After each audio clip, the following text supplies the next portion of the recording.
Hola, yo soy Lu y veo muchas series. Y yo soy Juana y me gusta mucho mirar películas. Bienvenidos a otro episodio de Intereses Conectados, donde todas las semanas buscamos una conexión entre una serie y una película. En este episodio vamos a estar discutiendo una serie y una película protagonizadas por Reese Witherspoon. Bueno, para este episodio elegí la película Legally Blonde o Legalmente Rubia, que es una película que tiene como protagonista a Elle Woods, una chica de California estereotípicamente rubia, que al ser dejada por su novio Warner por no ser lo suficientemente seria para ser la esposa de un abogado, decide entrar a la Facultad de Derecho de Harvard, que es donde él estudia, para demostrarle lo seria que ella puede ser. ¿Vos, Lu, qué elegiste? Yo elegí algo más nuevo, elegí la serie Big Little Lies, que se traduciría así como Grandes Pequeñas Mentiras, que es una serie de HBO basada en una novela con el mismo nombre.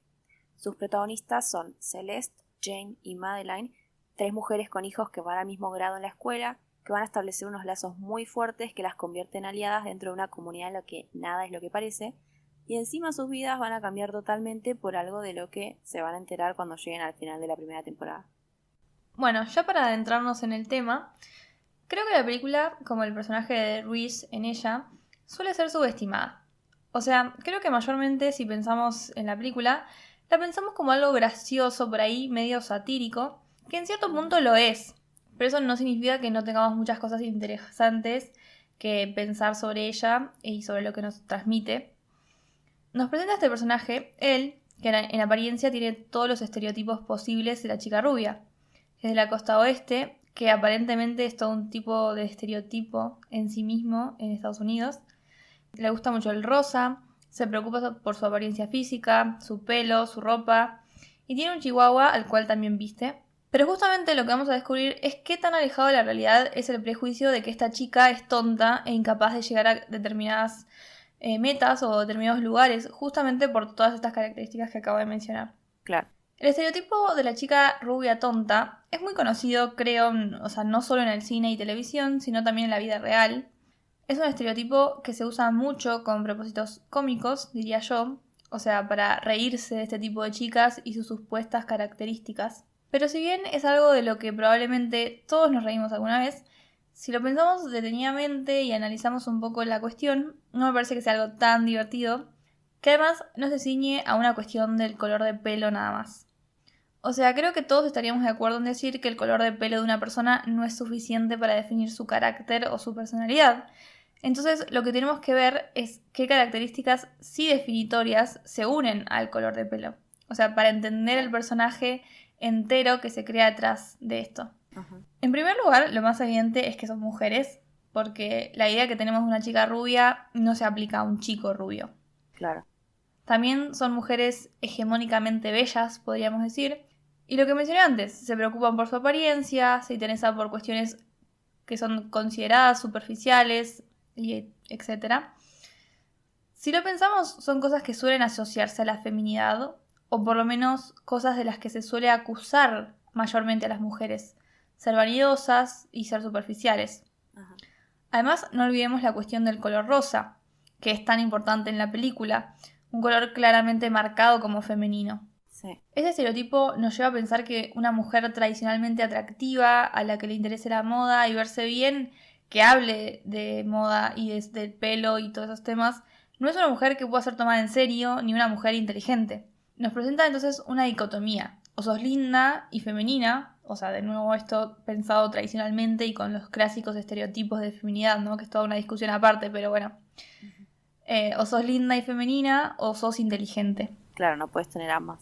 Claro. Y todo esto me hace pensar en lo que hablamos justamente en nuestro episodio especial anterior sobre Zoe de Chanel y el estereotipo del que hablamos ahí, el no soy como las otras chicas. Que si lo pensás, medio que es el otro lado de la rubia tonta.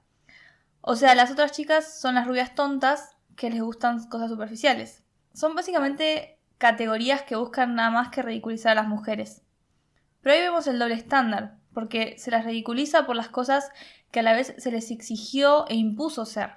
Se crea una feminidad que las mujeres tenemos que cumplir, pero a su vez esa feminidad es ridiculizada y considerada como un atributo negativo. El problema de esto es, además de la inherente misoginia de considerar todo lo relacionado con las mujeres y los ámbitos de mujeres como algo negativo, es que a partir de esto se elimina la posibilidad de ver a las personas, y especialmente a las mujeres, como multifacéticas y multidimensionales, algo de lo que hablamos mucho en este podcast. ¿Por qué hay que elegir entre que te guste la ropa rosa y ser abogada? Además, demencial, ¿no? Que es una u otra, como Sí. demencial. Y muy poco realista. Sí, no, es como, tenés que ser una cosa nada más y tengo que poder meter en mi cajita de estereotipos y si no entras en ninguno, no sé, Uh-huh. no existís. Exacto. El tema es que no hay forma de ganar, porque si te apegas al estereotipo más deseable en la sociedad, sos una tonta que nadie se puede tomar en serio.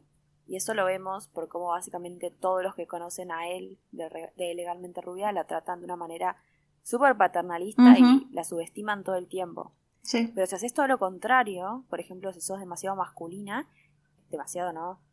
Para los estereotipos, tampoco te pueden tomar en serio porque estás fuera de la norma. Y si mostrás tus gustos y querés hacer un poco medio lo que tengas que hacer, por ahí te terminan encasillando en también, injustamente por ahí en el no soy como otras chicas, porque pareces pretenciosa, ¿no?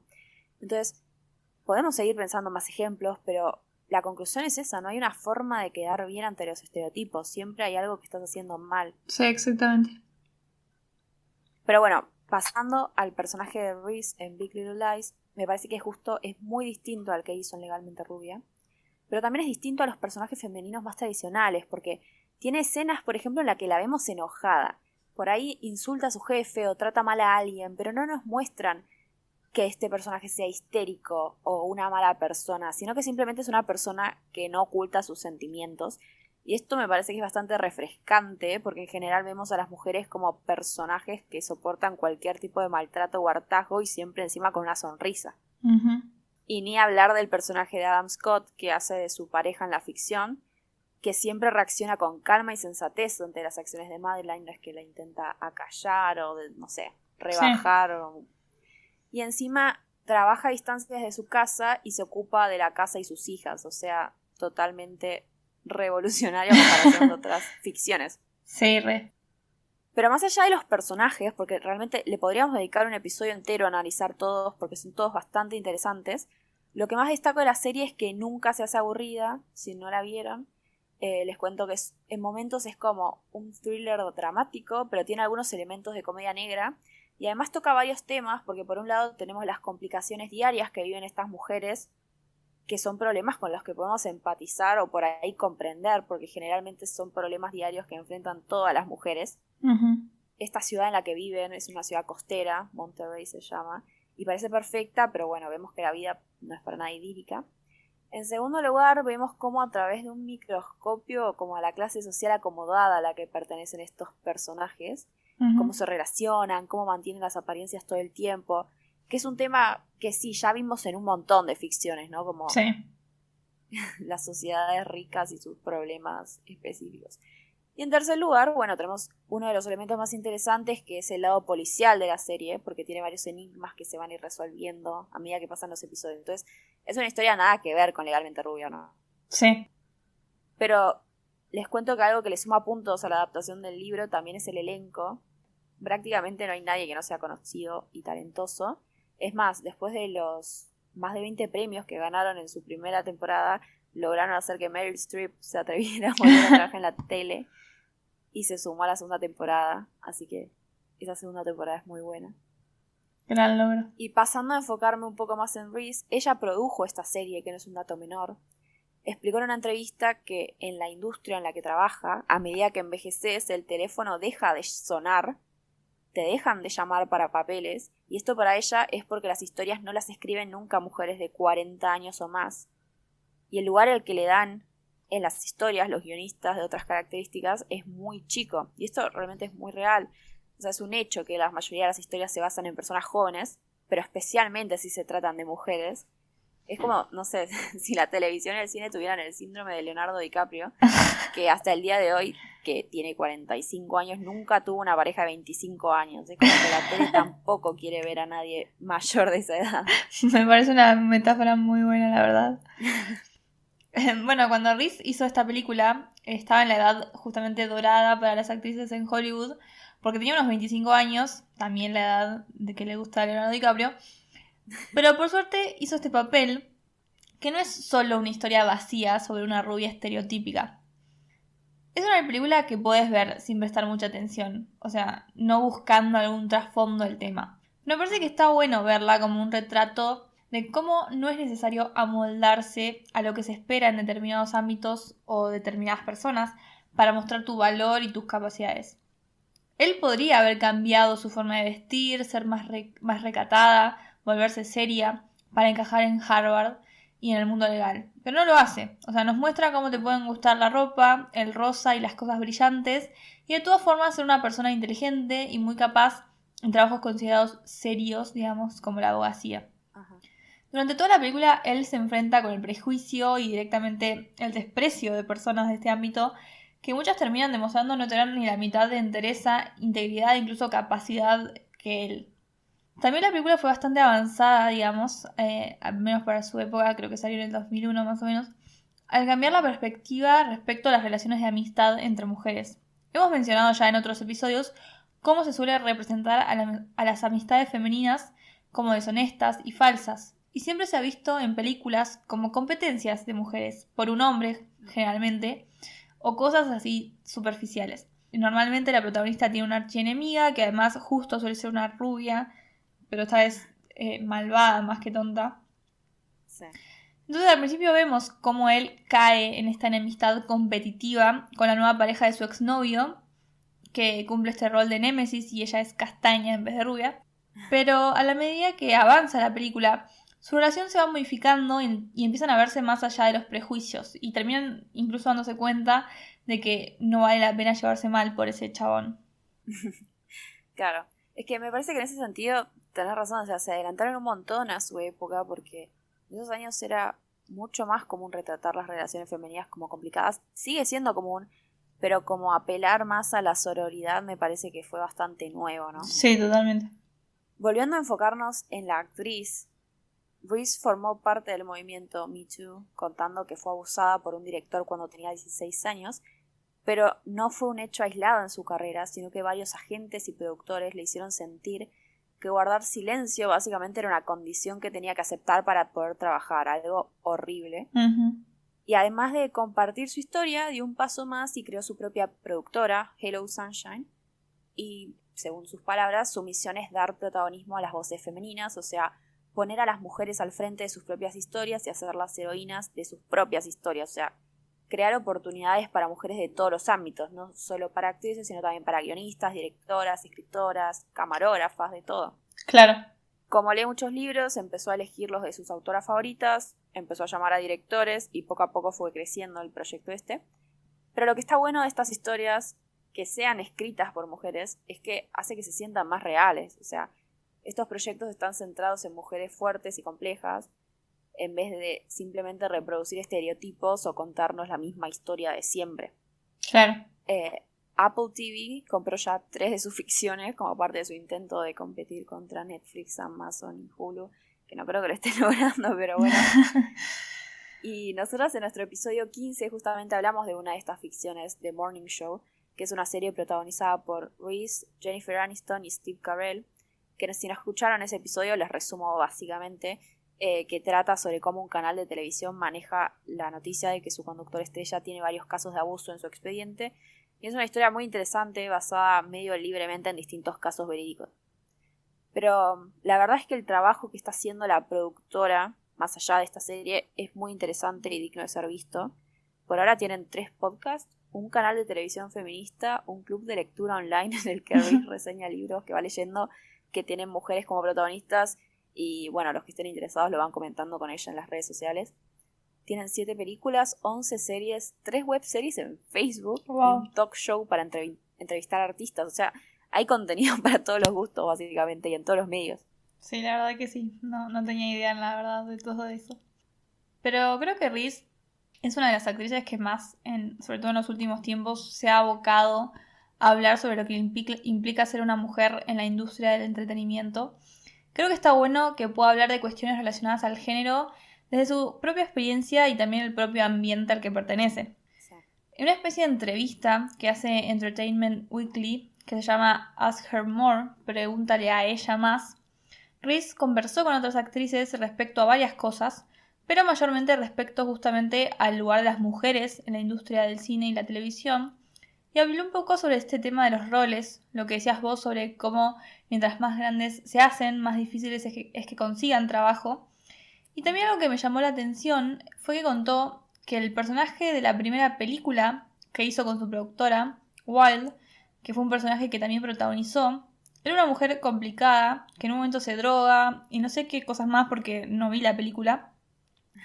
Pero al pensar en este personaje y su profundidad, ella enseguida supo que la gente de la industria no iba a querer verla a ella en este personaje, porque no era likable, que en español sería como, no sé, agradable, como que una persona que te cae bien fácilmente, que te gusta. Sí. Porque para ellos Reese es justamente esto, likable, y no querían verla usando drogas o teniendo relaciones con un hombre casado o hasta diciendo malas palabras. Claro, cosas reino, bueno, no sé, no todas, pero diciendo malas palabras como rey, no sé. Sí. Pero bueno, te interrumpo ahora un toque, pero eso que decís me has acordado mucho al video que hizo Jorge, te lo resumo así nomás, sobre la cultura de la cancelación. Uh-huh. Porque él habla sobre cómo Meg Ryan básicamente fue desplazada de Hollywood, porque en un momento estaba en todas las películas, y era conocida por hacer papeles de mujeres enamoradizas, sumisas y fieles, como siempre este estereotipo, Uh-huh. pero tras un escándalo se hizo evidente que ella como persona no era así, así que la gente dejó de quererla. O sea, acá no solo juegan los estereotipos de los personajes que podemos ver en la pantalla, sino también cómo los asociamos directamente con quienes lo personifican. Entonces, no solo nos cuesta separar a los actores de sus trabajos, sino que además nos cuesta separar estos estereotipos de la ficción de lo que pasa en la vida real. La gente claramente es mucho más compleja de lo que podemos abarcar en una película de 2 horas. Y sobre todo en una película como estas que hacía Meg Ryan, tipo comedias románticas. O sea, me parece terrible que pensemos estos personajes que hacía ella eran súper inocentes. Ahora que me di cuenta que hizo algo mal, no quiero verla nunca más en una película. O sea, no tiene sentido. Además también es algo que hablamos sobre Zoe Chanel, como la gente dejó de quererla por estos personajes adorables que ella hacía, que no tienen nada que ver con quién era ella en realidad. Sí. Pero además me parece que es algo que le pasa mayormente a las mujeres, porque volviendo por ejemplo a Leonardo DiCaprio, o sea, sabemos esto, no sé, básicamente cumple 25 y el otro día las deja, y nadie deja de ver sus películas o lo cancelan o dejan de ir al cine y boicotear sus películas por esto. O sea, Claro. es específicamente algo que le pasa a las mujeres, y lo de Meg Ryan es claro porque tiene que ver con el hecho de no ser este estereotipo de mujer fiel, sumisa y todo eso, y con un lado de ella que no es tan aceptable para estos roles femeninos que tenemos tan inculcados. Sí, totalmente. Aparte de sin ir más lejos, porque lo de Leonardo DiCaprio es cuestionable, podemos decir, bueno, qué sé yo, no está haciéndole un mal a nadie. Uh-huh. Pero también hay actores que, no sé, tuvieron, por ejemplo, Robert Downey Jr. Nadie deja de ver las películas de Marvel porque sabemos su pasado con las drogas o Sí. ¿no? Es como que ponemos en un lugar a las mujeres que no pueden cometer ni un mínimo error. En cambio, a los varones claramente les dejamos pasar muchas más cosas, aunque sean más graves. Sin ir más lejos, obviamente, los actores que siguen trabajando a pesar de que sabemos que son pedófilos, pero bueno. Sí, sí. Bueno, ellas en la entrevista eso también hablan de, o sea, llevado al plano de cuando una mujer actriz quiere pasar a dirigir películas, de cómo o sea, sienten que los hombres tienen, o sea, si en tu primera oportunidad de hacer una película como director te va mal, no pasa nada, como que está bien, es tu primera película y ya vas a tener una segunda, una tercera, una cuarta posibilidad, una cuarta chance de hacerlo bien. En cambio, si sos una mujer que quiere empezar a dirigir, como que no sentís que tenés la posibilidad de equivocarte la primera vez, porque si te equivocas la primera vez, después nunca más vas a poder grabar una película, dirigir una película. Claro, sí, no, es terrible realmente. Podemos ver esto en ejemplos, en un montón de ejemplos, ¿no? Como Uh-huh. es mucho más difícil cometer errores siendo mujer. Sí, totalmente. Pero bueno, entonces con esto de cómo la han caracterizado a ella y los personajes que esperan que ella haga, también esas limitaciones terminan derivando en personajes femeninos que son extremadamente básicos y sin profundidad. Y ella habla de cómo las actrices en Hollywood terminan teniendo que competir por esos personajes porque son los únicos que hay, básicamente. Claro. Y ahí entra también entonces su propia voluntad de tomar el asunto en sus propias manos y crear producciones que estén hechas por y para mujeres, con personajes que puedan representarlas en un mayor espectro, no solo como un interés romántico, o la esposa de, la novia de y todo eso, o como que el romance es el centro único de sus vidas. Además que también me parece muy molesto que las mujeres, los personajes femeninos, sobre todo si son las protagonistas, tengan que ser likeable, como si las mujeres no pudiesen ser otras cosas, como completamente desagradables incluso. O sea, ¿por qué una mujer tiene que ser maravillosa, idílica? Sí, siempre una hadita. Claro. De hecho, en esa entrevista me introdujo un concepto que nunca había escuchado antes, que es de Smurfett Principle, o el principio de la pitufina, que es la tendencia de las ficciones de tener exactamente un personaje femenino entre un grupo de personajes masculinos, a pesar de que la mitad de la humanidad básicamente son mujeres. A no ser que un programa o película esté específicamente dirigido a una audiencia femenina, los personajes principales tienden a ser desproporcionadamente masculinos. Sí. Este concepto fue acuñado en un artículo de el New York Times en los 90 por una académica feminista llamada Kata Pollitt, que notó que en los programas infantiles que miraba su hija se daba esta tendencia. Obviamente le puso ese nombre por los pitufos, que se centra en una entera civilización de pitufos de género masculino que llevaban una vida idílica hasta que un mago malvado quiere sabotearlos y para eso decide crear un pitufo de género femenino, Pitufina. ¿Qué onda? Sí. No puede ser. Es increíble, la verdad. Pero bueno, hay múltiples ejemplos más, tanto programas infantiles como Winnie Pooh, que sabemos que todos son más hombres, excepto la mamá de Rito, no me acuerdo el nombre. También de Muppets, que ¿cómo es que se llama? La única mujer que hay. Miss Piggy es la única mujer entre todos los hombres. ¿Por qué sé tanto de estas cosas? Por lo menos estabas preparada, yo estaba enlistando cosas y ni siquiera me acordaba los nombres de los personajes, pero bueno. También en películas y programas más para adultos, orientados a un público más amplio, como la trilogía original de Star Wars, que la princesa Leia es literalmente la única mujer en toda la galaxia, más o menos. En Inception, el personaje de Ellen Page es la única mujer del grupo, digamos. Y bueno, en la primera película de Los Vengadores, la única heroína ahí es el personaje de Scarlett Johansson, Black Widow. Claro. Pero esta feminista también remarca que el problema no es solo que casi no haya mujeres, sino que además los varones definen el grupo y sus códigos. O sea, las mujeres existen solo en relación a ellos. Claro. Entonces, el concepto del principio de la pitufina se deriva de otro concepto. O sea, no se deriva en el sentido de que la autora lo derivó de ahí, pero sino que lo podemos pensar como una pequeña parte de otro concepto, que es el de token minority o no sé cómo traducirlo, la verdad. Minoría accesoria. Eso, minoría accesoria. Que es la inclusión de solo un personaje perteneciente a un grupo marginado, que ya sea por la raza, la sexualidad, la nacionalidad, etc., que está ahí básicamente para llenar esa cuota de que haya alguien distinto, no blanco y heterosexual y todo eso. Claro. La verdad sigo sin superar lo de los pitufos, o sea, nunca en la vida vi una película o algo de los pitufos, o sea, no sabía nada de la historia, pero bueno, ahora claramente nunca la voy a ver tampoco. No, usa tu tiempo para algo mejor. Sí, bueno, aparte de los pitufos, no creo que sea para mí. Es terrible porque si te pones a pensar, estos personajes accesorios son demasiado comunes, o sea, o no existe diversidad en absoluto, o agregan estos personajes, no sé, un personaje femenino, uno no blanco o uno no heterosexual como para cumplir con la cuota mínima de diversidad. Uh-huh. Pero por esa razón estos personajes no solo son re poco interesantes, sino que, o sea, son súper unidimensionales, no son importantes para la trama y solo existen en este universo por esto, ¿no? Por lo de la cuota mínima, entonces son súper descartables, ¿no? Además que también muchas veces son súper estereotípicos y terminan siendo o homofóbicos o racistas, o sea, no el personaje en sí, sino el concepto del personaje. Claro, sí, son estereotipos súper dañinos, básicamente. Claro. La realidad es que nos gusta pensar que cada vez hay más contenido que se aleja de estos problemas, pero sigue sin ser la norma, ¿no? Porque si vos te fijas, sobre todo, viste que ahora Netflix tiene, por ejemplo, esto de los 10 más vistos en la semana. Uh-huh. Y los programas y las películas más conocidas siguen no solo teniendo estos problemas como el personaje accesorio, sino que además en general nunca pasan la prueba de Bechdel. Sí. Y por si no escucharon nuestra explicación de qué es esto en episodios anteriores, les cuento que consiste en un par de reglas. Básicamente la prueba se pasa si aparece al menos 2 personajes femeninos con nombre que hablen entre ellas sobre algo distinto a un hombre. O sea, son criterios muy razonables y muy poco exigentes, o sea, la vara está bajísima. Sí. Pero igualmente no se cumple, es terrible. Sí.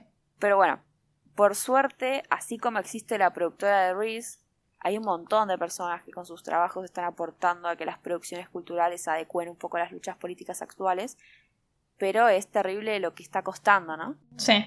Bueno, ya llegó la hora de hablar de qué nos pareció, me parece. Ajá. Así que, bueno, para mí, Legalmente Rubia es un clásico. Perdón a los cinéfilos que pueden llegar a ofender por esto. Cuando la vi por primera vez, hace un montón, creo que no pude percibir todas estas cosas que hablamos, pero igual me gustó. Así que sumarle todo esto la hace todavía más copada para mí. Y sobre Reese, la verdad que antes ya me caía bien, pero tampoco como que no la tenía mucho en cuenta, pero ahora creo que la amo directamente. Same. Encima vi un montón de las cosas que ella estuvo produciendo, y o sea, sin saber todo esto que hablamos. Y todo me gustó mucho. The Morning Show, que ya la mencionaste, Little Fires Everywhere, que es otra serie basada en un libro con personajes femeninos extremadamente complejos y profundos como protagonistas. Y bueno, ahora claramente tengo que ver Big Little Lies. Sí, no sé cómo no la estás viendo porque creo que no te va a gustar. Pero bueno, entonces sí, si hay algo que aprendimos hoy claramente es que Reese no solo tuvo papeles interesantes, sino que está produciendo muy buen contenido. Sí. En mi humilde opinión, Big Little Lies es una de las mejores series actuales, o sea, de estos últimos años. No solo porque la historia en sí es muy atrapante, sino porque además los temas que toca exploran las relaciones entre mujeres y la necesidad de la sororidad. Uh-huh. Y además analiza distintos tipos de masculinidad, incluyendo obviamente la masculinidad tóxica. Está muy buena. Así que es algo muy interesante para mirar, y si no la vieron, véanla. Tiene 2 temporadas, así que no es algo muy largo para mirar. Lo que me preocupa es empezarla, engancharme y después dejar de hacer todas las cosas que tengo que hacer para la facultad por culpa de la serie. Bueno, espera las vacaciones. Sí, creo que eso va a ser lo mejor. Bueno, llegó el momento de las conclusiones, ¿no? Sí, voy a empezar diciendo que creo que algo que se puede concluir de todo esto, viendo la trayectoria de Reese, es que si no te gusta cómo son las cosas, puedes intentar cambiarlas. Obviamente no todos tenemos el poder de Reese Witherspoon, o sea, no solo en el sentido monetario, sino también de influencia, ¿no? Porque tiene fama. Sí. Pero está bueno por ahí animarse un poco a cambiar las cosas, ya sea diciendo algo, cambiando literalmente las cosas, siendo tu propia productora. Pero ella en una entrevista dijo que estaba harta de que todos los guiones que le ofrecían en algún momento tuviera una línea que dijera tipo, ¿y qué vamos a hacer ahora? Como, porque sentía que no la representaba a ella como mujer o como persona, ¿no? Como que nunca se había sentado a pensar, ok, ¿y ahora qué va a pasar? ¿Quién me va a venir a salvar? Y me parece que está bueno encarar la vida un poco de esa forma, ¿no? Como salvarnos a nosotras mismas de las situaciones en vez de esperar que alguien nos venga a ayudar. Sí, totalmente. Una segunda yo diría que es que tenemos que dejar de encasillar a las personas en estos estereotipos que los terminan limitando como personas. Se puede ser rubia y que te guste el rosa, e igual ser una persona interesante y compleja, o se puede ser rubia y femenina, entre comillas, y crear tu propia productora y hacer 11 series y no sé cuántas películas. Claro, totalmente. Y bueno, como tercera, me parece que ya quedó bastante claro. Amamos a Reese Witherspoon. Sí, esa es la gran conclusión de este episodio. Esto es todo por esta semana. Esperamos que les haya gustado. No se olviden de suscribirse, clicar en la campanita para recibir notificaciones cuando subamos un video y comentar si les gustó el episodio. Hasta la semana que viene.